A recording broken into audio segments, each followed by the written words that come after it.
کہ 3 دوست تھے سفر میں، تو ایک آگے بڑھ گیا اور منزل پر پہنچ گیا، اللہ کے نبی۔ پھر دوسرا چلا اور وہ منزل پر پہنچ گیا، ابو بکر۔ اب تیسرا راستے میں ہے۔ اب مسجد میں داخل ہوئے تو آپ کے ادھر ابو بکر تھے، ادھر عمر تھے رضی اللہ عنہ، سامنے صحابہ بیٹھے تھے۔ آپ نے ان سے فرمایا، دیکھ رہے ہو ہاکذا نحشر یوم القیامہ، میں قیامت کے دن ایسے اٹھوں گا، میرے سیدھے ہاتھ ابو بکر ہوگا، الٹے ہاتھ عمر ہوگا۔ ملہم مراد، سارے مرید، ایک شخص مراد، کتنے بڑے آدمی۔ تو صحابہ نے مشورہ کیا کہ فتوحات ہو گئی ہیں، کیسر اور کسریٰ کے خزانے مدینے میں آ گئے ہیں، اور عمر کا وہی حال ہے، وہی مجاہدہ ہے، وہی مشقت ہے، تو اب اسے نرم روٹی کھانی چاہیے۔ حضرت عمر کی روٹی کوئی کھا نہیں سکتا تھا، اٹک جاتی تھی گلے میں، اتنی سخت ہوتی تھی۔ تو انہیں لباس بھی، بڑے بڑے وفود آتے ہیں تو انہیں لباس بھی اچھا پہننا چاہیے، اور کوئی اب خادم رکھ لیں، اتنے غلام ہیں، کوئی خادم اپنی خدمت کے لیے رکھ لیں۔ یہ کون مشورہ کر رہے ہیں؟ زبیر بن عوام، طلحہ بن عبید اللہ، سعد بن ابی وقاص، عبد الرحمن بن عوف، علی بن ابی طالب، ابو عبیدہ بن جراح۔ 6 اصحاب عشرات المبشرہ میں سے 6 آدمی یہ مشورہ کر رہے ہیں۔ حضرت علی نے کہا، مانے گا نہیں، جو تم مرضی کر لو۔ حضرت علی نے کہا نہیں مانے گا، کہا نہیں، ہم انشاءاللہ منوائیں گے، ہم خود نہیں جاتے، ہم حضرت عائشہ کو بھیجتے اور حضرت حفصہ کو بھیجتے، دونوں امہات المومنین ہیں اور ایک بیٹی ہے، تو ان کی ضرور مانیں گے۔ تو یہ دونوں تشریف لائیں اور متکلم بنی حضرت عائشہ، کامر المومنین، آج آپ سے ایک بات کرنی ہے۔ کہنے لگے، کہو۔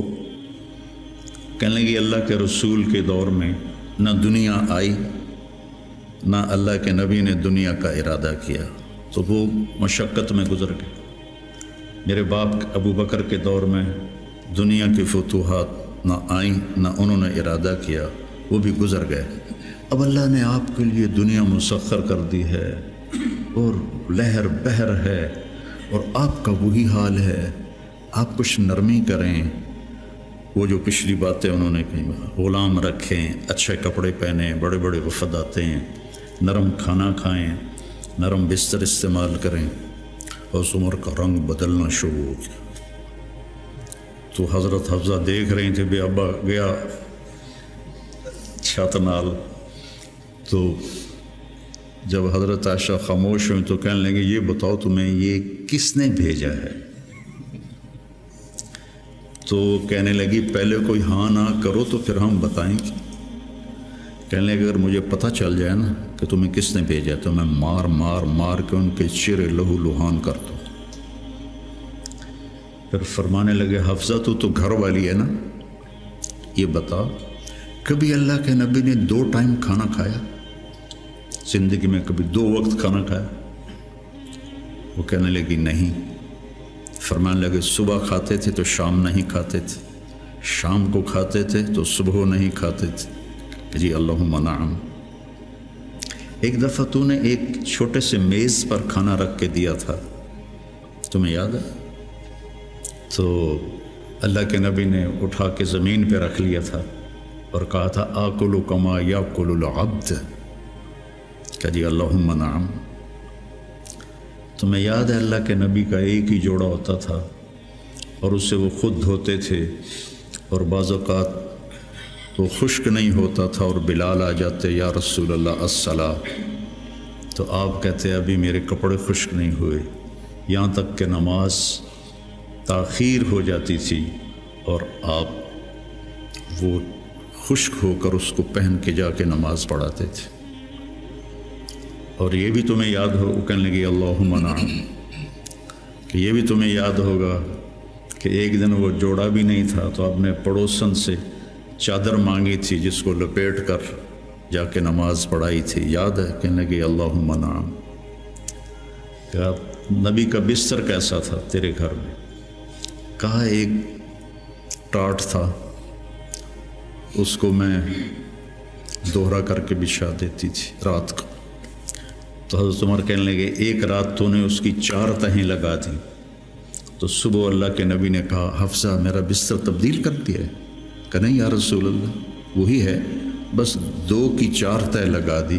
کہا اس کو دوبارہ ویسے کر دے، مجھے رات کو اٹھنے میں مشکل پیش آئی اس کی نرمی کی وجہ سے، یاد ہے؟ کہنے لگی اللہم نعم۔ تو فرمایا اللہ کے نبی نے کبھی 2 سالن کٹھے کھائے؟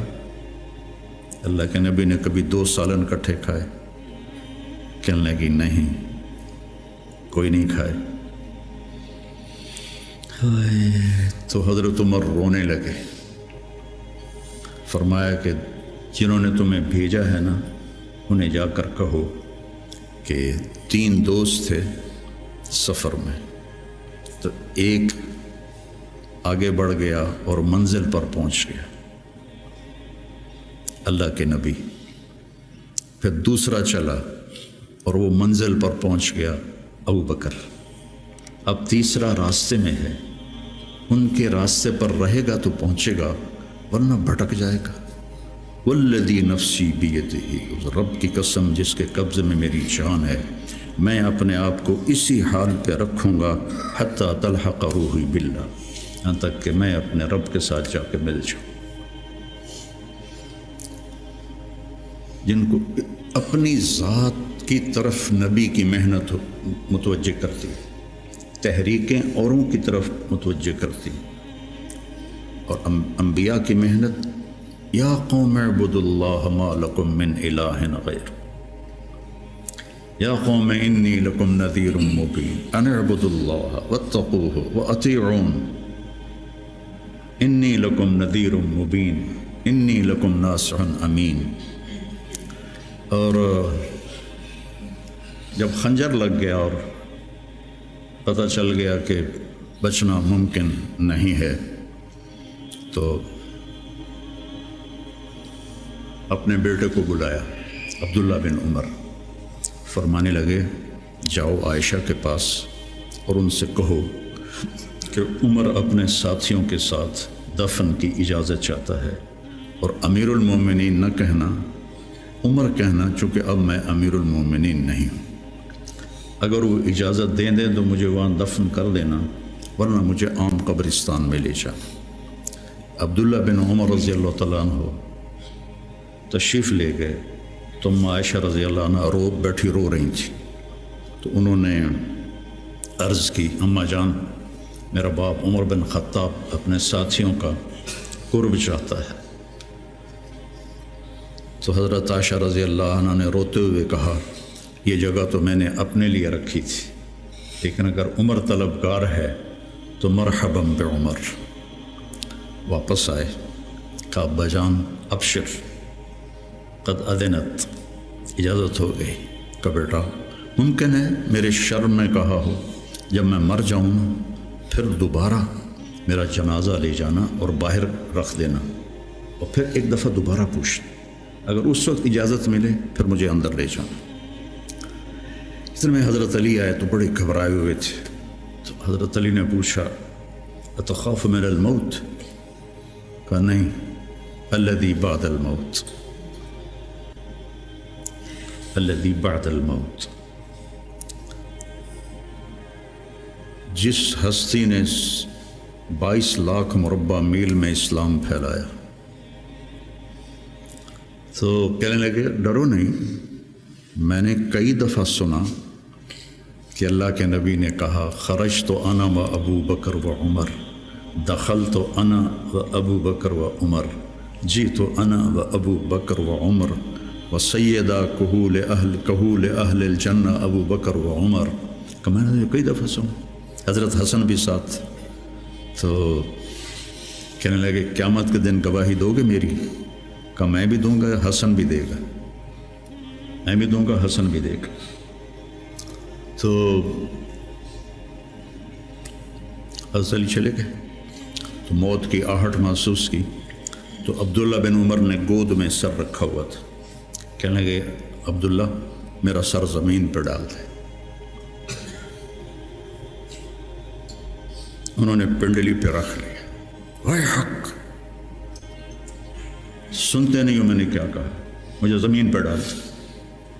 انہوں نے سر زمین پہ رکھ دیا تو اپنا چہرہ زمین ایسے رگڑنا شروع کیا، ایسے، ویل لک یا عمر ان لم یغفر لک ربک، یہ کہنا شروع کیا، ویل لک یا عمر ان لم یغفر لک ربک، ویل لک یا عمر، ویل لک ولامک یا عمر ان لم یغفر لک ربک، یہ کہتے کہتے جان نکل گئی۔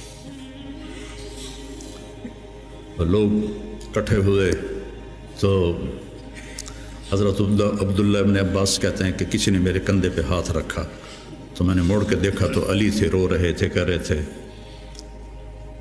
کہ نہیں، بات کی بات، حضرت صہیب رومی نے جنازہ پڑھایا، وصیت کی تھی میرا جنازہ صہیب پڑھائے، ان 6 کو تو ڈال دیا تھا نا شورا میں، تو صہیب نے جنازہ پڑھایا، جنازہ اٹھایا گیا اور آ کر حضرت عائشہ کے دروازے پر رکھا گیا، اور عبداللہ بن عمر آگے بڑھے کہ اماں جان میرا باپ حاضر ہے، اندر آنے کی اجازت چاہتے۔